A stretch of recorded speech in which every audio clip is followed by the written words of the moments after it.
Hi guys, so today we're going to do a response on Photoshop to Dan Mountford, who focuses on double exposure photography. Now, traditionally you would use a camera to create two photos in one image, and you would do that by exposing the image or the object or the focal point for a period of time that you could then layer it up with two images. But as we haven't got traditional cameras, we're going to use Photoshop to work in his style. So open up a new sheet of A4 paper.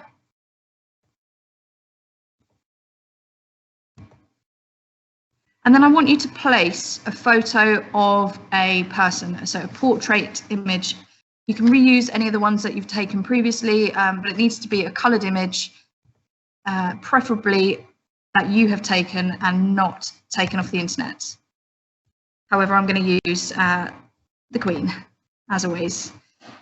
Extend the image so that it fits across the page quite nicely. And when you're happy, click enter. Now we're going to use something called the magnetic lasso tool. So if you imagine a lasso, it's what cowboys use. They fling it around the air to grab the horse or a cow that's running away. So that's what this does. It grabs something that we want to capture. The magnetic part of it means it clips like a magnet, so it's easier to trace around an image. But I'll warn you now, this is quite fiddly. It might take a few goes. So select your magnetic lasso tool by holding down and selecting this one here. Start at the bottom left corner and just keep clicking with your mouse every now and then the outline of the image that you're wanting. Now, as I said, this probably will go wrong for your first couple of attempts until you grasp it. So I'm going to deliberately go wrong now to show you what to do if you go wrong. Okay, so whoops, I've gone wrong. I've come over here. I didn't want to do that. How do I get back? Can you see the problem here? This magnet just keeps clicking to itself and it's turning into a real mess. So the easiest way to come out of this is to find another point, double click. Okay, and then you've got your marching ants.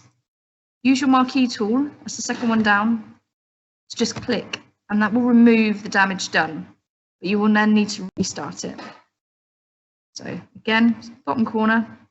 Now, if you've got a really crisp image where the background is really plain, then it will be a lot easier to click. The magnet will just sort of see the outline nicely and do the work for you, really.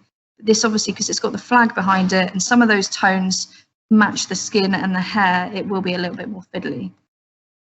So I'm just clicking around as best as I can. Now this won't be absolutely perfect. It's not going to pick up every fibre of the hair, but it will do a good enough job. And just keep clicking around. You can have these spaces as big or as small as you want, but in the more detailed areas, I'm going small. Okay, keep clicking it around.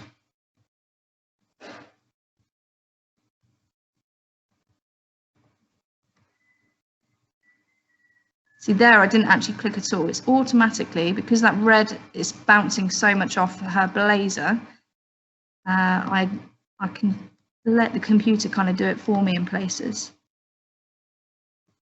Okay. And again, when we're happy with it, we just click to another little point that we previously made. So that's the one I started with. I'm going to double click. And I've lost it. Okay, so there's another problem that can happen. I'm actually quite glad that did happen because I can show you.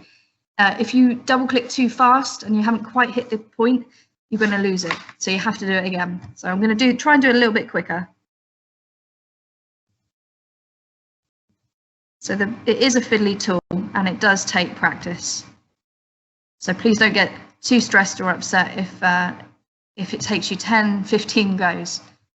It happens, but once you do understand how it works, it's a really useful tool to have.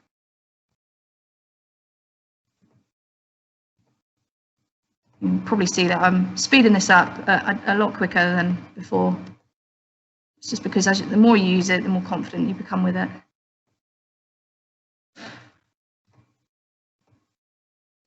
So let's whiz that over. And I need to connect it to the point where we started. There we go. Okay, I've got my marching ants. Now, before I do anything else and lose those, I'm going to press Control-C, Control-V, and that's going to copy and paste into a new layer. So there we go. You can see it's a little bit sharp on the edges there. If you want to smoothen that up, the easiest way is to select your eraser tool. Just make sure that eraser has a soft edge, not a hard edge. You can make it bigger, smaller, and using Control and plus on your keyboard, you can zoom in and then just start to erase some of those nastier bits. So you do want to really refine this. I'm not going to do that right now because it's going to take me too long. But if I was you, I'd be looking at these edges here around the hair, softening it up a bit, making it look a lot smarter. Okay. So the next thing we're going to do is File, Place, and find our background that we're going to work with. Now, Dan Mountford, I've given you this sheet. I'm just going to open it up actually so you can see. He uses a variety, a combination of people, animals, objects, and landmarks. So I want to see a variety in your work. I'm going to use an image of London, hold down my Shift key and drag it to cover all of the Queen. I'm then going to click on layer 1. So that's my portrait photo layer. I'm going to use this tool here, Magic Wand tool. Click that. Now click somewhere where you know that the portrait isn't. So you want to be clicking the background. So I can see I've got this empty space over here in the top right corner. So I'm just going to click there. And what you can see now is it's selected all of this area around the Queen that I cut out. I now need to go onto my layer of my landscape. And I'm going to press delete. I need to rasterize the layer, so right click on that layer, rasterize layer, press delete on my keyboard.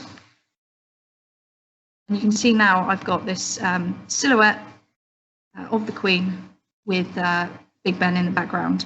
However, it's not quite a double exposure. So I now need to go to overlay, and there I've got my final outcome in response to Dan Mountford. Save that as a JPEG. You can refine it further by turning your portrait into grayscale. So you've got another version in there, so black and white. Okay. And you can then obviously enhance the brightness contrast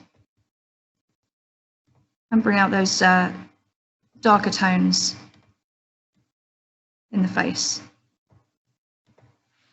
Okay, so that's our tutorial on how to respond to Dan Mountford using double exposure. It'd be great to get some screenshots in your book of this and different variants, so some black and white, and obviously a variety as well. So get creative. Again, if you can use some of your own photos, if you're able to go out and have a walk somewhere, if you live like close to Bure Nature Reserve, for example, or Stoke Woods, get some photos. It'd be really useful for you to have your own photos. If you are using your own photos, make sure you print those contact sheets so that they're in your book to evidence that they're your pictures. So have fun with it. Enjoy, save them as JPEGs and get them emailed over to me, please. Have fun.